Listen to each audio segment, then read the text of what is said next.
Si Christy pa rin palang gagamitin mo laban kay Jordan. Hindi ko nga sila masusundan sa Amerika. Kaya ang gagawin ko, yung pinakamalapit sa akin, yung kukunin ko. Yung anak ni Christy, si Jeremy.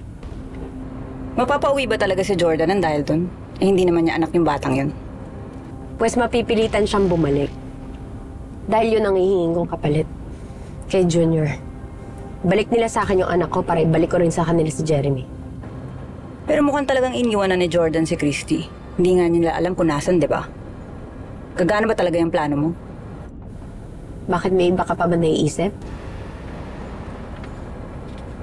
May naman pala eh. Nahimik ka na lang dyan. Paano pala natin makukuha yung bata?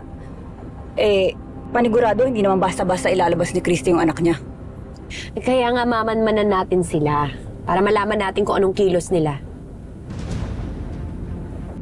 Teka, sandali. Si Jordan yun ah. Sundan mo, sundan mo. Bilisan mo.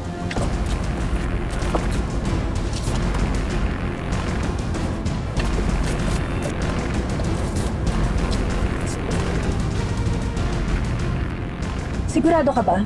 Akala ko ba nasa Amerika si Jordan? Yung sinabi sa akin na Leon, ewan ko baka niloloko lang nila ako, tinatago lang nila sa akin anak mo. Yes.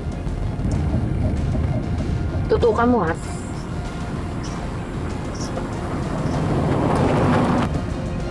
Hoy! Pa! Luisio! Alis! Nawala na. Nawala na yung sinusundan ko. Si Jordan yun eh! Alam ko si Jordan yun! Baka na malikmata ka lang.